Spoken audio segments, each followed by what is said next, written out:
जय हिंद स्टूडेंट्स, पहले अकेडमी में आप सभी का स्वागत है। आज की वीडियो में हम बात करने वाले हैं क्लास 8 की एक्सरसाइज 11.2 के क्वेश्चन नंबर 2 के बारे में। क्या लिखा हुआ है? In a television game show the prize money of 1 lakh is to be divided equally among the winner. ठीक है, सवाल समझ लीजिए। कह रहा है एक टेलीविजन शो में जो प्राइज मनी रखी गई है वो 1 लाख रुपए है। कितनी है? 1 लाख रुपए to be divided equally among the winner, और ये सब में इक्वली डिवाइड की जाती है।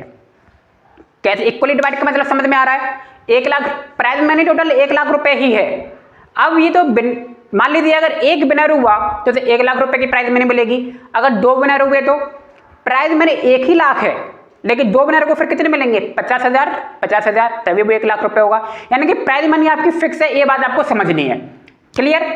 फिर क्या कह रहा है? Complete the table and find the prize money given to individual winner in directly inverse proportion to the number of winner. अब पूछ रहा है कि भैया टेबल को कंप्लीट कीजिए और बताइए जो प्राइज मनी है, यानी कि प्राइज मनी जो है और नंबर ऑफ विनर्स है, तो बताइए इनमें रिलेशन कैसा है? इनवर्स रिलेशन होगा या डायरेक्टली प्रोपोर्शन होगा? बात समझ में आ गई? अब एक बार बताइए, टेबल में हमें कुछ दिया हुआ है, ऊपर नंबर ऑफ विनर्स है, मैंने x मान लिया, price for each winner by मान लिया, ये आपको टेबल गिवन है ये। ठीक है, अगर मान लीजिए नंबर ऑफ विनर, एक विनर है तो उसको प्राइज मनी बताइए कितनी मिलेगी? 1 लाख मिलेगी कि नहीं मिलेगी? एक टेबल में लिखा हुआ है, मैं अपने मन से नहीं दे रहा हूं। फिर वो कह रहा है भैया नंबर ऑफ विनर्स मान लीजिए 2 है, अब प्राइज मनी क्या हो गई है? कम हो गई है, 50,000 हो गई है। यानी कि 2 विनर्स अगर होंगे तो एक को मिलेंगे 50,000, दूसरे को भी मिलेंगे 50,000। अब बात समझ में आ रही होगी? यानी कि जैसे जैसे नंबर्स ऑफ विनर्स बढ़ेंगे तो आपकी जो प्राइज मनी वो क्या हो रही है? वो डिक्रीज हो रही है। देखिए 1 लाख से कितनी हो गई? 50,000। कब हुई? जब नंबर ऑफ विनर्स बढ़ गए। अगली बार देखिए 4 हो रहे हैं तो प्राइज मनी और कम हो जाएगी, फिर 5 हो रहे हैं तो और कम हो जाएगी। बात समझ में आ रही होगी? यानी कि एक वैल्यू घट रही है तो एक वैल्यू बढ़ रही है, मतलब एक वैल्यू घटती है दूसरी वैल्यू बढ़ती है, तो वहां पे इनवर्स प्रोपोर्शन होता है। डायरेक्ट प्रोपोर्शन कभी नहीं होता। डायरेक्ट प्रोपोर्शन में दोनों वैल्यू या तो डिक्रीज होंगी या दोनों वैल्यू इंक्रीज होंगी। बात समझ में आ रही है? तो ये किसका एग्जाम्पल है? ये इनवर्स प्रोपोर्शन का एग्जाम्पल है। Clear? Then increase the number of winners, decrease the price of each winner. देख रहे हो, एक्स की वैल्यू बढ़ रही है तो वाई की वैल्यू घट रही है। सो अब यहां पे लिख देंगे हम, सो इट इज अ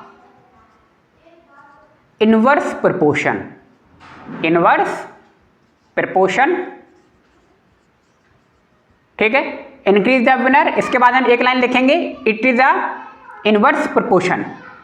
ठीक है, अब हमें देखिए यहाँ पे वैल्यू निकालनी है, तो क्या टेबल को फिल करना है। y3 की value, y4, y5, y6, y7 की वैल्यू हमें फाइंड आउट करनी है, क्योंकि y1 और y2 की वैल्यू गिवन है। हमने ऊपर वाली x मानी है, नीचे वाली y मानी है। ठीक है, जैसे कि x1 क्या होगा? जो 1 है वो x1 है, और जो 2 है वो x2 की वैल्यू है। 4 क्या है? x3 की वैल्यू है, और 5 x4 की वैल्यू है। आपको ऊपर लिखी हुई है। x7 की वैल्यू कितनी है? 20 हो गई। क्लियर? y1 की वैल्यू 1 लाख हो गई, y2 की वैल्यू 50,000 हो गई। ठीक, अब इस तरह से y3 y4 की वैल्यू हमें निकालेंगे, तो फॉर्मूला हमें पता ही है। अब देखिए x1 क्या है? यहाँ पे 1 है, ठीक, और y1 क्या है? 1 लाख है। अब यहाँ पे देखिए y2 और x2 तो हमें दिए हुए, इसकी तो निकाल लेनी है, तो y3 हमें निकालना है। तो y3 में y3 और x3 की वैल्यू को हमें काउंट करना होगा। तो x3 की वैल्यू कितनी है? 4 है, आपको दिख रही होगी, और y3 की वैल्यू कितनी है हमें फाइंड आउट करनी है। ठीक है, तो बताइए फॉर्मूला क्या होता है भैया? x1 y1 equal to x3 y3। ठीक, तो x1 की वैल्यू रख दी मैंने, y1 की वैल्यू रख दी, x3 की वैल्यू रख दी, और y3 हमें काउंट करना है। अब देखिए y3 के मल्टीप्लाई में 4 है, तो 4 कहां चला जाएगा? जब लेफ्ट हैंड साइड जाएगा तो ये अपॉन में चला जाएगा। 1000 के अपॉन में 4 आ गया। 4 से मैं क्या करूंगा? जब 1 लाख को आप डिवाइड करेंगे तो आएगा ये 25,000। क्लियर? तो अब y3 की वैल्यू आपकी कितनी आ गई? 25,000। ठीक है, यानी कि y3 25,000 है। ठीक, एक बात और ध्यान रखना, इनवर्स प्रोपोर्शन में, इनवर्स प्रोपोर्शन में जो x और y की वैल्यू होती है, जब आप इनका मल्टीप्लाई करेंगे तो सब का मल्टीप्लाई सेम आएगा। जैसे कि 1 का मल्टीप्लाई 1 लाख में करोगे तो 1 लाख ही आएगा। 2 का मल्टीप्लाई 50,000 में करोगे तो भी 1 लाख आएगा। अब 4 का मल्टीप्लाई किसमें करोगे, y3, और y3 कितना आपका 25,000, 25,000 का 4 में करोगे तब भी 1 लाख आएगा। ठीक है, तो इनवर्स प्रोपोर्शन का यही कंसेप्ट है, जब आप x और y का मल्टीप्लाई करते हैं तो सारी वैल्यू सेम आती है। ठीक है, और डायरेक्ट प्रोपोर्शन में अपन क्या कर रहे थे, डिवाइड जब कर रहे थे तो सबकी वैल्यू क्या आ रही थी, सेम आ रही थी। ठीक है, तो अब देखिए ऐसे ही आप y3 आ गया, y4 निकाल लेंगे। अब देखिए y4 निकालने के दो तरीके हैं, या तो आप x1 y1 ले लें या x3 y3 ले लें। ठीक, दोनों से निकाल सकते हैं। तो मैंने x1 y1 से निकाला है, तो x1 की वैल्यू आपको पता है, y1 भी रख दिया मैंने, क्लियर। x4 y4 की वैल्यू निकाल ली है ना, x4 कितना है आपका 5 है, और y4 कितना है निकालना है हमें। तो बताइए x1 y1 equal to x4 y4 हो जाएगा कि नहीं हो जाएगा, यहाँ पे x3 y3 हो रहा था। ठीक, x1 की वैल्यू रख दी मैंने 1 multiply 1 lakh equal to 5 multiply by 4, clear. अब ये 5 कहाँ चला जाएगा, 1 लाख के डिवाइड में चला जाएगा, और हम इससे 5 से काट देंगे, इसे काट दिया तो आ जाएगा 20,000। तो y4 की वैल्यू कितनी आ गई, 20,000 आ गई। अब y4 की वैल्यू 20,000 है ना, 20,000 का अगर 5 में मल्टीप्लाई करोगे तो 1 लाख ही आएगा, मनी वही आएगी 1 लाख, क्लियर। अब बताइए x4 क्या निकालना है, x बाय 5 निकालना है ना। अब बाय 5 निकालने के लिए अब देखिए या तो आप x1 बाय 1 ले लें या x4 बाय 4 ले लें। तो देखिए मैंने यहाँ पे x4 बाय 4 से वैल्यू निकाल रहा हूँ। ठीक है, इस बार मैंने x1 बाय 1 नहीं लिया, हम इससे भी निकाल सकते हैं, कोई आंसर सेम ही आएंगे। ठीक, तो x4 की वैल्यू कितनी है 5 है, बाय 4 की वैल्यू कितनी है 20,000, x5 की वैल्यू कितनी है 8 है, बाय 5 हमें काउंट करना है, आपको दिख रहा होगा। अब देखिए तो फॉर्मूला क्या बनेगा, x4 bye 4 equal to x5 by 5। ठीक है, x4 की वैल्यू है 5, बाय 4 की वैल्यू है 20,000, x5 की वैल्यू है 8, बाय 5 हमें निकालना है। अब वही 8 इसके क्या आ जाएगा, डिवाइड में आ जाएगा, और 20,000 का मैंने 5 में क्या कर दिया है, मल्टीप्लाई कर दिया, तो ये 1 लाख हो गया, और 1 लाख अपॉन 8 हो गया। 8 से आप इसे काटेंगे, मैंने काट दिया, तो 8 से आप काटेंगे तो ये आएगा ये 12500। तो बाय 5 की वैल्यू कितनी आ गई, 12500, क्लियर। ये बाय 5 आ गया। अब आइए y6 और y7 की वैल्यू भी ठीक इसी तरीके से निकालेंगे, समझ में आ रहा होगा आपको। आइए निकालते हैं।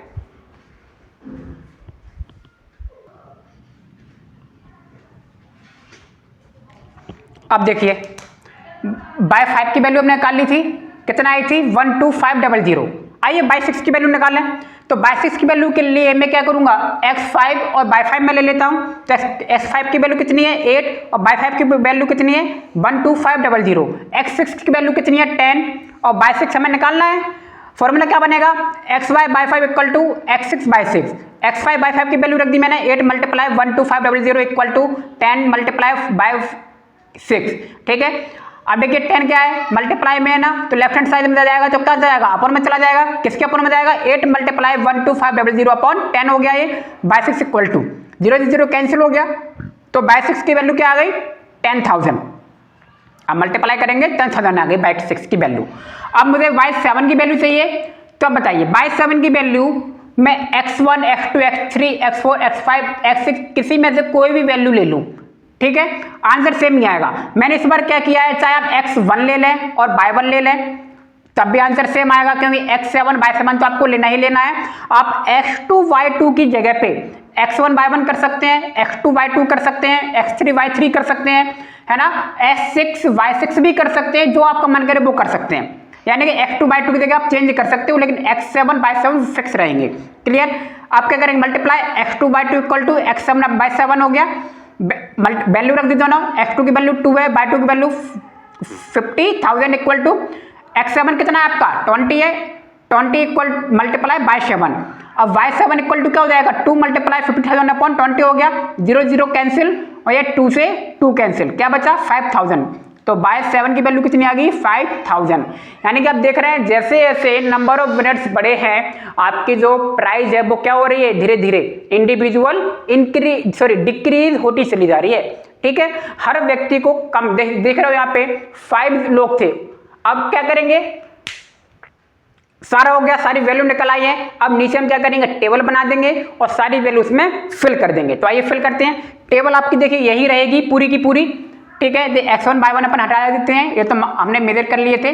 ठीक, पूरी की पूरी यही टेबल बनेगी। अब क्या करना है, बस इसमें आपकी ये जो वैल्यू लिखी है y3 की वैल्यू कितनी आई थी आपकी 25, हमने भर दिया 25,000 और y4 की वैल्यू कितनी थी 20,000 आई थी, हमने भर दिया। ठीक है, y5 की वैल्यू कितनी थी 12500 भर दिया। y6 की वैल्यू अभी निकाली हमने 10,000 आएगी, क्लियर। और y इसकी कितनी आएगी 5,000। ठीक है, नीचे आप एक टेबल बना देंगे सारी की सारी, जैसे जैसे नंबर ऑफ मिनट्स बढ़ रहा है आपकी जो प्राइस है वो क्या हो रही है, डिक्रीज हो रही है। ठीक है, यही आपका आंसर है। तो उम्मीद है आपको सवाल और वीडियो दोनों समझ में आ गए होंगे। तो मिलते हैं नेक्स्ट वीडियो में। आप सभी का बहुत बहुत धन्यवाद। Thank you.